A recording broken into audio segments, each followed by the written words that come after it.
오늘 본문을 통하여서 함께 나눌 말씀의 제목은 기다림의 자세입니다. 기다림의 자세. 최근 몇 주간 계속하여서 우리는 대림절 기간을 보내면서 예수 그리스도의 재림을 기다림에 대한 말씀을 나누고 있는데요. 이 기간 가운데 정말 예수님의 재림을 기다리고 또 소망하는 마음으로 또 기대하는 마음으로 살아가고 계시는지 질문드려 봅니다. 전에도 제가 말씀드린 기억이 있지만 현실을 살아가며 기다림을 잊을 때도 우리가 많이 있고 또 기다림이 길어지면 길어질수록 심적으로나 육적으로 지치기도 하고 또 때로는 다시 오시겠다는 그 말씀이 정말 진짜일까?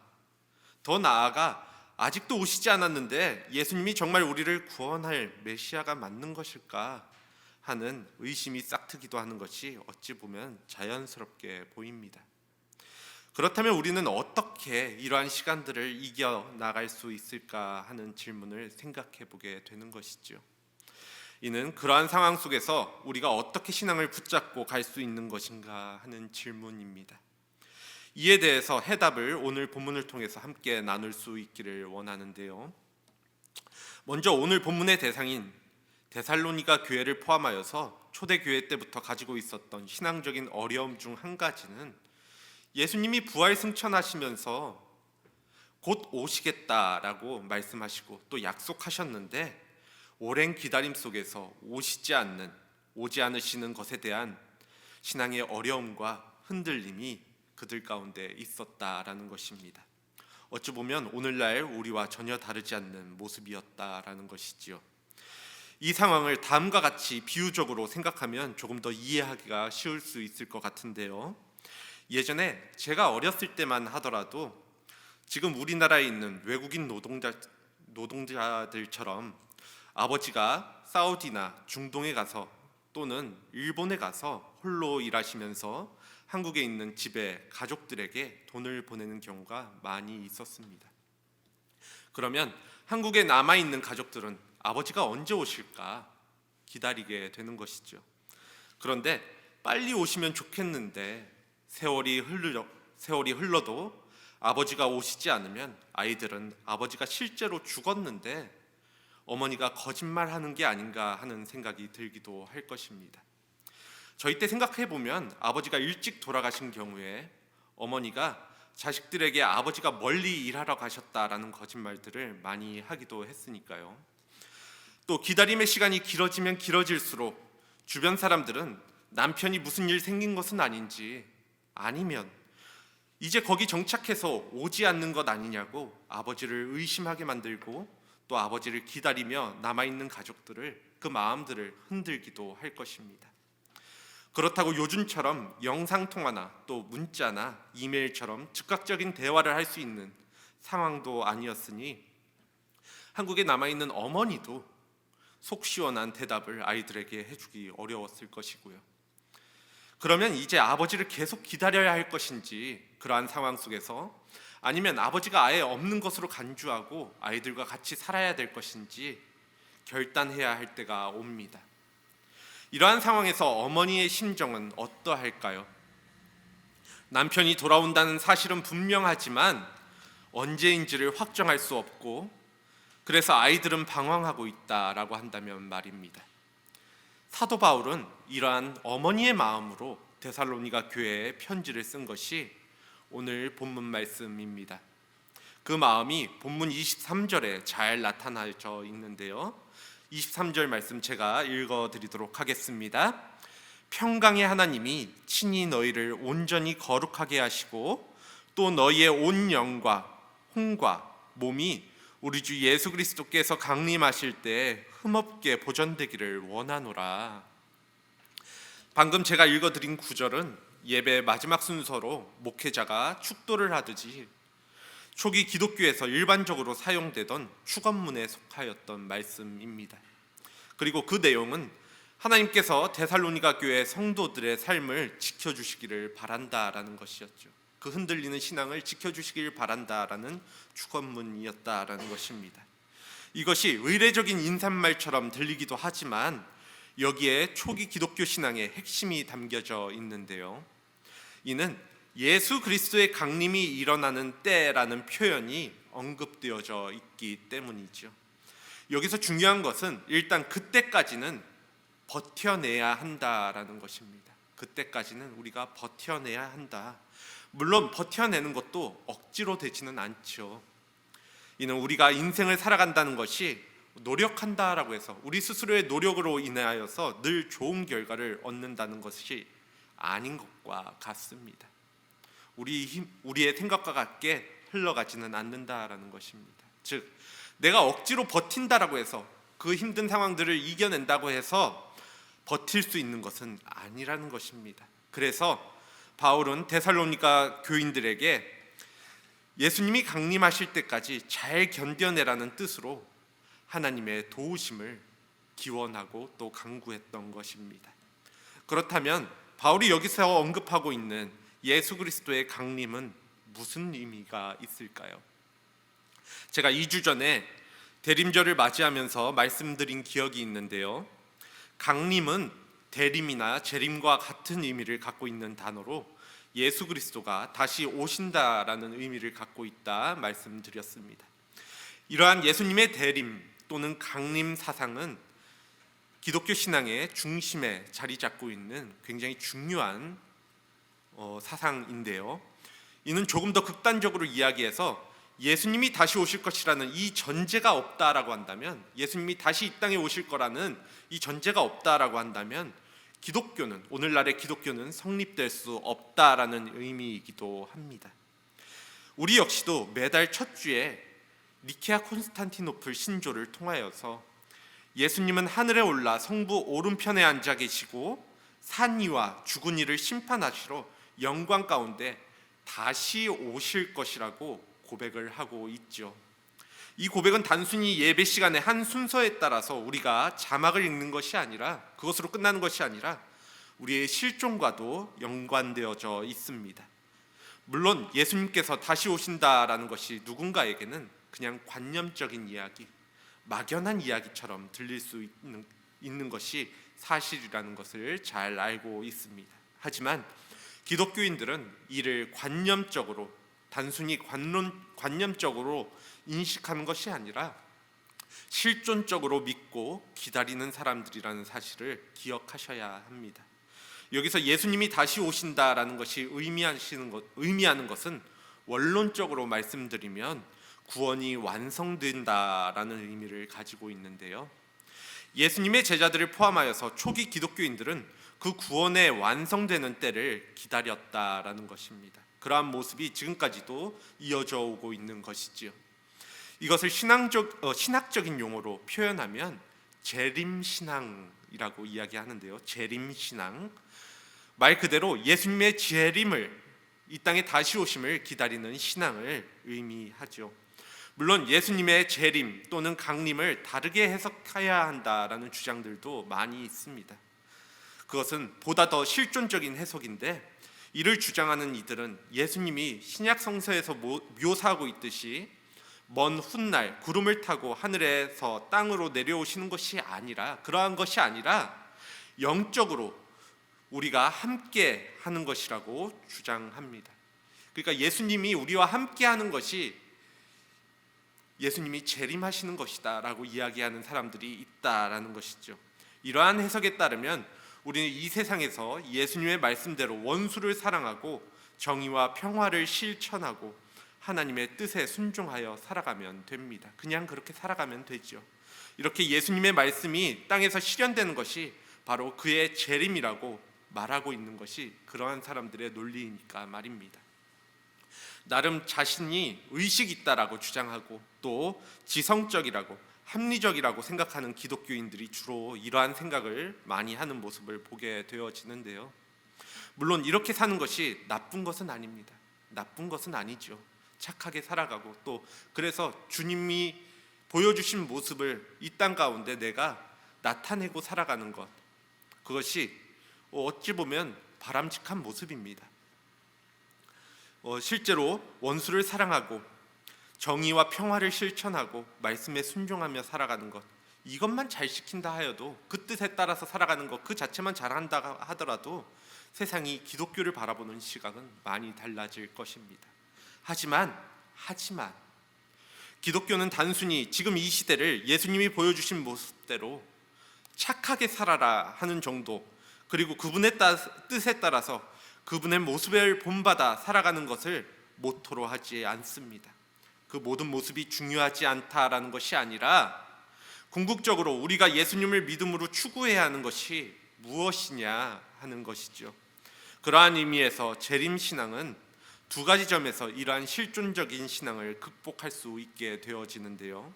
첫 번째로 재림신앙이 말하는 기독교인들의 삶은 현재가 아니라 오히려 미래에 초점을 두어야 한다라는 것입니다. 오늘을 살아가는 것에 초점을 두는 것이 아니라 미래, 앞으로 다가올 미래에 대해서 초점을 두고 살아가는 사람들이라는 것이죠. 여러분, 우리가 인생을 바라보는 시각을 한번 생각해 보시기 바랍니다. 일반적으로 세상 사람들은 어떤 생각을 갖냐면 과거에 의해서 현재와 미래가 결정된다라고 생각을 합니다. 공부를 열심히 하면 앞으로 미래에 좋은 대학에 가고, 또 내가 열심히 살아가면, 과거에 열심히 살아가면 좋은 직장에 들어가서 행복하게 살 수 있다라는 논리가 그러한 것들이죠. 과거의 원인에 따라서 현재나 미래의 결과가 따라오게 되어 있다라는 생각입니다. 물론 부분적으로는 인생이 그런 것처럼 보인다 이야기할 수 있겠지만 사실 궁극적으로는 그렇지 않습니다. 실제로 우리의 삶을 들여다보면 모든 것이 이유와 원인이 있는 것 같이 느껴지지만 우리가 이해할 수 없는 결과들이 우리의 인생 속에서 수없이 일어나는 것을 심심치 않게 확인할 수 있다라는 것입니다. 예를 들어서 우리가 병이 드는 것도 원인을 찾고자 하면 할 수 있겠지만 멀쩡하다는 사람이 암에 걸리고 하는 일들이 일어나기도 합니다. 무병장수하기 위해서 건강식품을 매번 챙겨 먹지만 병에 걸리고, 또 흔히 안 좋다 하는 술, 담배를 열심히 하는데도 무병장수하는 분들도 있습니다. 과거가 현재와 미래를 만드는 것이라 한다면 건강식품을 많이 먹는 사람이, 또 운동을 열심히 한 사람이 항상 건강해야 하는데 그렇지 않는다는 것입니다. 이렇게 우리는 누구든 병에 걸리고 안 걸리는 사람을 보면서 왜 그런 것인지 알 수가 없는 것이죠. 조금 더 큰 시각으로 봐도 지구에 왜 생명이 출현하게 되었는지, 또 어떻게 만들어지게 되었는지 우리는 누구도 알지 못합니다. 그 과거를 파고 들어봐도 알 수가 없죠. 물이 어디서 왔는지도 모르고요. 그래서 과학에서도 말하는 것은 원인을 찾다, 이것은 결국 우연의 산물이라고 이야기를 합니다. 하지만 기독교 신앙은 과거에 의해서 현재가 결정된다라고 생각하지 않고, 이야기하지 않고 오히려 미래가 현재를 결정한다라고 생각을 합니다. 앞으로의 미래가 오늘 나를 만든다라는 것입니다. 그래서 우리는 예수님의 재림을 기다리는 사람들이라는 것이죠. 즉 우리의 지금의 모습 또는 과거의 모습으로 인하여 재림을 바라보고 구원을 바라보는 것이 아니라, 재림을 바라보니까, 앞으로 올 재림을 우리가 생각해 보니까 그 구원의 완성을 우리가 바라보게 되니까 우리가 오늘의 모습을 어떻게 살아가야 할 것인지를 결단하게 되어지고, 이를 통하여서 이전과는 완전히 다른 오늘의 삶을 살아가게 된다라는 것입니다. 순서가 완전히 달라지게 되는 것이죠. 내가 지금 열심히 살아가니까 구원받는 것이 아니라 구원받는 나의 모습을 기대하면서 소망하니까 오늘 나의 삶이 예수 그리스도가 보여주셨던 그 삶을 살아가게 된다라는 것입니다. 두 번째로 기독교 신앙은 구원이 나의 밖에서 온다, 내 스스로한테서 오는 것이 아니라 외부적인 부분에서 온다라고 이야기한다라는 것인데요. 이는 지금 여기서 우리가 성실히 살고 또 과학을 발전시키고 도덕적으로 살아가는 방식으로는 구원의 완성을 실현할 수 없음을 의미합니다. 즉 우리 내부적으로 또 스스로 구원의 완성을 이룰 수는 없다라는 것입니다. 세상의 다른 모든 종교들은 구원에 대하여 이야기할 때 모두 내가 잘하면 해결할 수 있다라고 이야기를 하죠. 너의 구원은 너 하기에 달려 있다라고 이야기를 합니다. 하지만 기독교의 구원은 다릅니다. 내가 결단하여 구원을 얻게 되는 것 같게 보이지만 실상은 하나님이 우리를 사랑하시기에 구원하시는 것이지, 우리가 어떠한 행동을 하기에 또는 어떠한 노력을 하기에 구원을 얻는 것이 아니라는 것입니다. 즉 우리가 아닌 외부의 하나님이 우리를 구원하시기로 약정하셨기에 하나님으로 인하여 구원을 받게 되는 것이라는 것이지요. 이를 자연에 비유하면 이렇게 설명할 수 있는데요. 지구의 생태계가 존재 가능한 그 근거는, 우리가 지금 살아가고 있는 이 지구가 살아 숨쉬는 생명을 가질 수 있는 그 근거는 지구 안에 있지 않습니다. 지구 밖에 있는 태양 때문에 그렇게 살아갈 수 있는 것이지요. 과학자들도 모두 인정하는 이야기지만 태양이 없다라고 한다면 지구 내부에서 스스로 생명 활동을 하는 것은 불가능하다라고 이야기를 합니다. 태양으로부터 받은 에너지를 통해서 생명 활동이 일어나고 있다라는 것입니다. 마찬가지로 기독교인들은 구원의 완성이 밖에서 주어질 순간을 하나님의 결단과 계획하심 속에서 이루어질 구원을 기다리면서 살아왔고, 우리 스스로 만드는 것이 아니라 그러한 하나님을 기다려왔고 지금도 그러한 기다림으로 살고 있으며 앞으로도 그렇다라는 것입니다. 예수 그리스도의 재림이 일어날 때까지 말이죠. 그때가 바로 세상과 생명이 완성되는 순간, 우리의 온전한 구원이 완성되는 순간입니다. 여기까지 이해가 되신다면 우리에게 이제 다음과 같은 질문이 가능합니다. 구원이 완성될 예수 그리스도의 강림을 기다리는 기독교인들에게 그러면 지금 이 땅을 살아가는 우리는 무슨 의미가 있는 것일까? 이 땅에서의 삶은 어떠한 의미가 있는 것일까? 하는 것이지요. 그러한 의미에서 오늘 기독교인의 삶은 역사적인 시간으로 보면, 역사적인 그 시간 자체로만 보면 예수님의 초림과 처음 오심과 또 다시 오실 재림 사이, 또 구속사적으로는 이미 허락하신 구원과 완성될 구원 사이에 놓여 있다 말씀드릴 수 있습니다. 이것을 복음서에서는 신랑을 기다리는 신부라는 비유로 설명하고 있는데요. 우리가 잘 알고 있는 비유이죠. 신부는 신랑이 와서 결혼식을 올리는 그 순간까지 준비를 합니다. 그러한 준비가 곧 이 세상에서의 삶이라고 말씀하고 있는 것입니다. 물론 주님이 오실 재림의 날을 준비한다라는 것이 말처럼 쉬운 일은 아닙니다. 자칫하면 그 우선순위가 바뀌어서 재림의 날을 기다리는 것보다 오히려 그 준비하는 그 과정 자체에 초점이 맞춰서 매몰될 수도 있죠. 또는 신랑이 온다라는 사실에만 치우쳐서 준비를 하지 않을 수도 있을 것입니다. 이 사이에 삶을 살아가는 우리에게는 긴장감이 존재합니다. 바울 역시도 이러한 사실을 잘 알고 있었는데요. 그래서 주님의 재림을 기다리는 사람들이 어떻게 세상을 살아가야 하는지에 대해서 오늘 본문 직전인 12절 이하에서 길게 설명하고 있습니다. 오늘 설교 본문이 포함된 대목으로만 보면 16절부터 22절까지의 말씀인데요. 그 내용이 7항목으로 나오게 되어지는데 이를 크게 분류하면 두 가지입니다. 하나는 16절부터 18절까지 나오는 기쁨과 기도와 감사입니다. 우리가 잘 알고 있는 말씀인데요. 16절 18절 말씀입니다. 항상 기뻐하라, 쉬지 말고 기도하라, 범사에 감사하라. 항상 기뻐하라, 쉬지 말고 기도하라, 범사에 감사하라. 이 말씀은 우리가 참 많이 들어왔고 또 기독교인이라면 누구나 기억하는 말씀입니다. 또 그래서 웬만하면 기독교인들의 집에 가면 액자에 하나씩 다 걸어놓는 말씀이죠. 그런데 이 말씀을 그대로 지키면서 이 세상을 살아가는 것은 정말 불가능에 가깝습니다.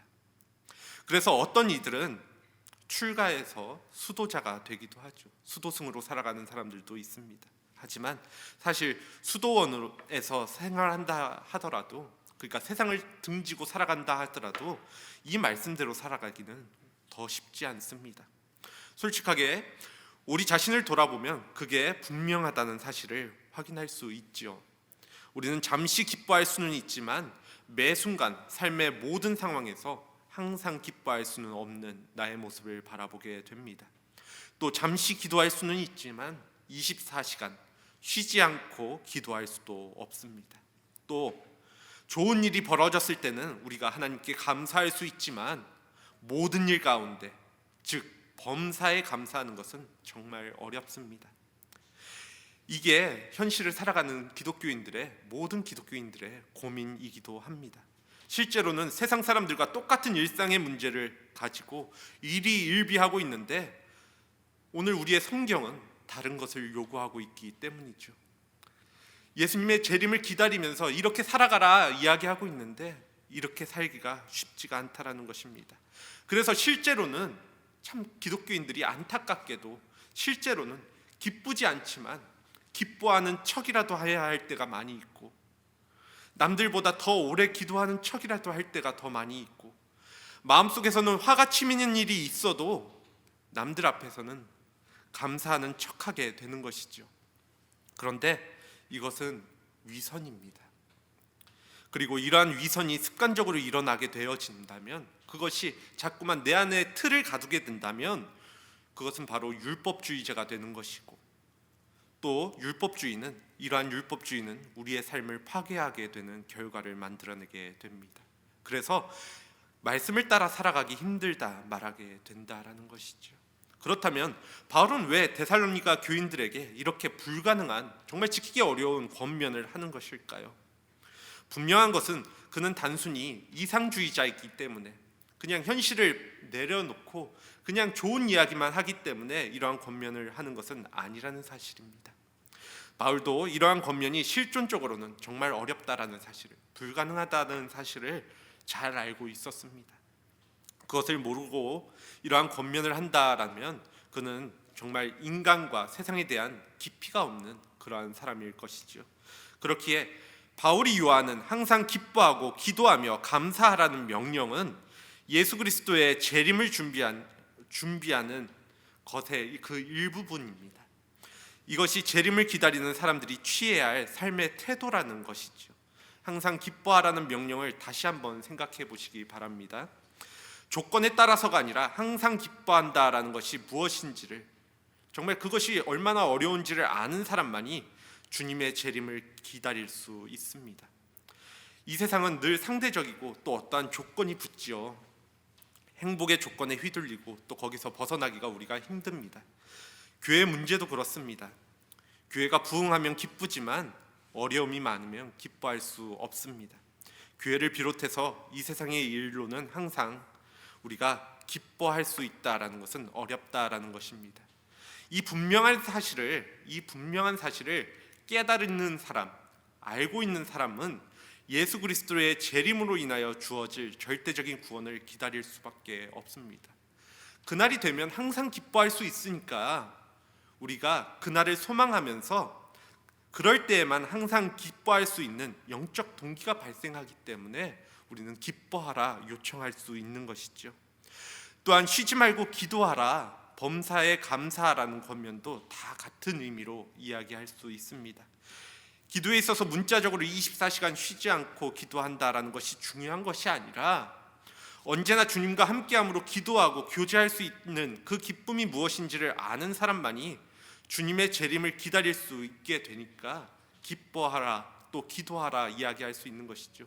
그날이 되면 우리가 언제나 주님과 그렇게 교통할 수 있고 소통할 수 있으니까, 기도할 수 있으니까, 쉬지 않고 할 수 있으니까 그날을 소망하면서 그렇게 기도하라라는 것입니다. 마찬가지로 범사에 감사할 수 없다는 이 분명한 사실을 알고 있는 사람만이 온전한 구원의 날을 통해서 범사에 하나님께 감사하고 싶기에 주님의 재림을 기다릴 수 있게 된다라는 것입니다. 그래서 바울은 과감하게 항상 기뻐하라고, 쉬지 말고 기도하라고, 범사에 감사하라고 권면하고 있는 것입니다. 바울이 권면하는 다른 한 가지는 19절서부터 22절에 나오게 되어지는데요. 본문 19절 22절 말씀입니다. 성령을 소멸하지 말며 예언을 멸시하지 말고 범사에 헤아려 좋은 것을 취하고 악은 어떤 모양이라도 버려라. 첫 단락인 기쁨과 기도와 감사는 일반적인 권면인 반면에 두 번째 단락인 두 번째 단락은 초기 기독교의 특별한 종교 현상인 열광주의 또는 은사주의를 배경으로 한 말씀입니다. 당시 일부 기독교인들은 방언의 은사들 혹은 신유의 은사, 예언의 은사 등의 열광적인 성령 운동에 심취해 있었는데요. 이러한 열광적인 은사 운동은 보이지 않는 하나님을 구체적인 현상으로 경험해 보려는 시도입니다. 그러니까 우리가 이 땅을 살아가면서 이러한 은사들이 보여졌을 때 정말 하나님이 살아계시구나 라는 것을 깨달을 수 있는 하나의 방편이 되어질 수 있다라는 것입니다. 일단 겉으로 보면 정말 특별한 현상이 나타나기 때문에 그래서 사람들은 거기에 충분히 매력을 느낄 수 있습니다. 하지만 바울은 그러한 현상을 가능한 한 배격하라고 이야기합니다. 고린도전서 12장서부터 24장에서는 이에 대해서 자세히 기술하고 있는데요. 거기서 바울은 은사 운동을 완전히 부정하고 매도하지는 않았지만 그러한 은사를 받는 사람들은 그것으로 자기를 드러내지 말고, 자기를 드러내는데 그것을 사용하지 말고 교회의 덕을 세우는데 사용하라고 강조하였습니다. 위 본문에서도 바울은 비슷한 이야기를 하는데요. 바울은 우선 성령과 예언을 소멸하지 말라고, 즉 부정하지 말라고 이야기를 합니다. 신앙생활에 있어서는 실제로 성령의 역사하심을 통하여서 신비로운 현상들이 일어날 수 있기 때문입니다.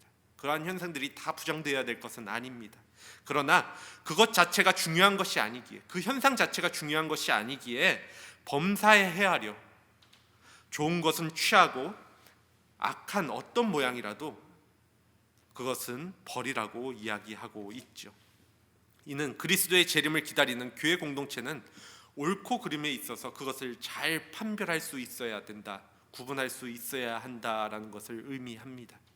우리가 무엇이 선인지 혹은 악한 것인지 구분하는 것은 상당히 쉽지 않습니다. 또 어떻게 보면 지성적인 일이죠. 사실 기독교 신앙은 무조건적인 열광이나 무조건적인 믿음이 아니라 어떻게 생각해 보면 이해의 측면, 또 이성적인 측면, 지성적인 요소도 강하다 이야기할 수 있는데요. 이에 대해서 신학자 칼 바르트의 표현에 따르면 복음주의 신학의 특징은 신앙의 지성에 있다라고 이야기를 하였습니다. 이는 무조건적인 지성주의를 이야기하는 것은 아니지만 지성을 부정하지 않는다라는 것입니다. 또한 맹목적인 신앙도 요하지 않는다라는 것이죠. 교회 안에서 신앙의 이름으로 행하여지는 것이라고 해서 다 옳은 것 또는 선한 것은 아닙니다. 예수 그리스도의 초월적인 강림을 통해서 완성될 절대적인 구원의 때를 기다리는 공동체이지만 좋은 것이 무엇이고 악한 것이 무엇인지는 구분할 수 있어야 한다라는 것입니다. 물론 이러한 구분이 조금 전 이야기 드린 것처럼 쉽지는 않습니다. 좋은 것과 악한 것을 딱 잘라서 구분하기 까다롭기 때문이죠. 예를 들어서 두 사람이 충돌이 일어났다라고 생각해 보시기 바랍니다.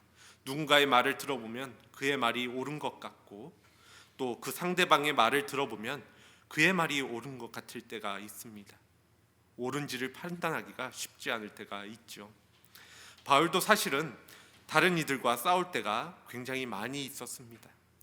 욕을 먹기도 하고 거꾸로 상대를 비판하기도 하였죠. 그렇다면 이렇게 서로 주장이 다르고 나름의 일리가 있을 때 우리가 어떻게 좋은 것과 악한 것을 구분할 수 있을까요? 상식적으로 생각하거나 또는 교회법으로 다루면 어느 정도 구분할 수 있긴 하겠지만 완전한 해결책은 없다라는 것입니다. 안타깝게도 이것은 초림과 재림 사이에서 순례자처럼 살아야 할, 우리들이 짊어져야 할 숙명이기도 합니다. 그리고 이는 진리를 우리가 완전히 내 안에 확보하지 못했다라는 근본적인 인식의 한계를 가리킵니다.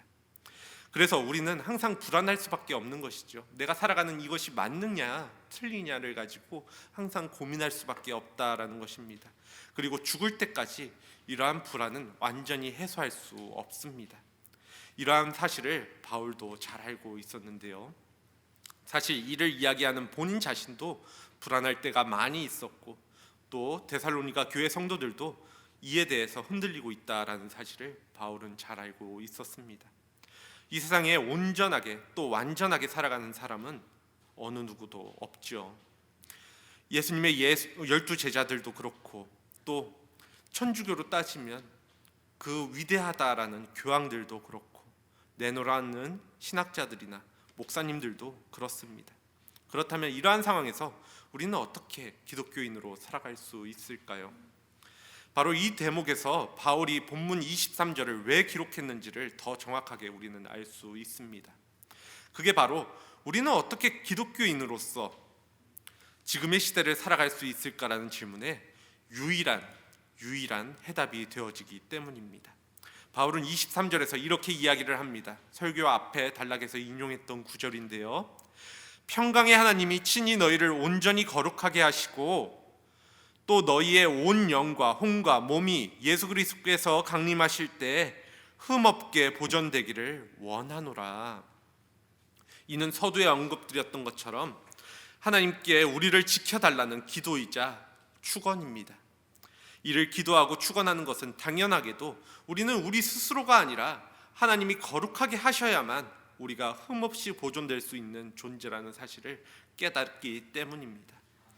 하나님의 도우심을 바란다라는 표현을 너무 상투적으로 생각하는 분들 계실지도 모르겠지만 이러한 표현은 초기 기독교로부터 시작해서 오늘 교회까지 이르러 모든 교회와 기독교인들이 관행적으로 사용된 것인데요. 그렇다고 해서 이 표현이 상투적인 표현은 아닙니다. 하나님의 도우심을 바란다는 것은 사람이 아무것도 하지 않고 공짜로 무엇인가를 얻겠다라는 뜻도 또 요행을 얻길 바란다라는 의미도 아니기 때문입니다. 오히려 반대로 그것은 하나님의 도우심이 없으면 좋은 것과 악한 것을 구분할 수도 없고 하나님의 도우심이 없으면 우리가 항상 기도할 수도 항상 기뻐할 수도 또 범사에 감사할 수도 없다라는 명확한 사실에 대한 인정이자 또 고백입니다. 또한 그렇게 살겠다는 결단이자 그렇게 살고 싶다라는 소망을 담고 있는 것이죠. 그래서 기독교인들은 늘 하나님의 은혜를 구해야 하고 그 은혜에 의존하여 살아가야 한다라는 것입니다. 주님이 우리를 온전히 구하시기 위해서 이 땅에 다시 오실 때까지 말이죠. 말씀을 정리합니다. 오늘은 대림절 셋째 주일입니다. 오늘 말씀은 예수님의 초림과 다시 오실 재림 사이에서 즉 다시 오실 예수님을 기다리는 이 상황 속에서 우리가 어떻게 이 땅을 순례자처럼 살아갈 수 있는지 그것에 대한 권면을 허락해 주고 있습니다. 우리의 실제 일상에서 시행착오를 겪는 것은 당연합니다. 우리의 믿음 생활에서도 혼란은 사라지지 않을 것입니다. 그래서 자신에게 실망할 때도 많고 또 다른 사람이 그로 인하여서 미워지게 될 때도 또 그로 인하여서 우리의 신앙이 흔들리게 될 때도 많이 있을 것입니다. 이러한 문제는 하루아침에 다 해결될 수는 없습니다. 그럼에도 불구하고 우리는 좌절하거나 절망하지 말아야 합니다. 우리에게 평강의 하나님께서 우리를 거룩하게 하시고 또 주의 강림하실 때까지 주님이 강림하실 때까지 성령님께서 주시는 능력으로 우리를 흠없게 보존해 주신다는 사실을 알고 있기 때문이죠. 오늘 본문 마지막 24절 말씀은 이를 확정하는 말씀인데요. 그게 참 우리에게 위로가 되고 위안이 되는 말씀입니다. 제가 읽어드리도록 하겠습니다. 너희를 부르시는 이는 미쁘시니 그가 또한 이루시리라. 본문에 미쁘시다라는 말이 신실하시다, 믿을만하다, 신뢰할 만하다, 확실하고 참되다라는 의미를 가지고 있습니다. 즉 하나님은 미쁘시다라는 것은 하나님은 신실하신 분으로 믿을만하고 확실하신 참되신 분이시라는 것입니다. 그러한 하나님이 우리를 거룩하게 하시고 주의 강림 때까지 성령님께서 주시는 능력으로 우리를 흠없게 보존해 주실 것이고 또 그렇게 이루어 가실 것입니다. 그러니 이 사실을 기억하시고 하나님을 바라봄으로 그분이 이루실 그날을 기대함으로 마지막 날 허락하실 온전한 구원을 기다릴 수 있는 우리 한사랑교회 공동체 모두가 되어지기를 간절히 소원합니다. 이 시간 함께 기도하도록 하겠습니다.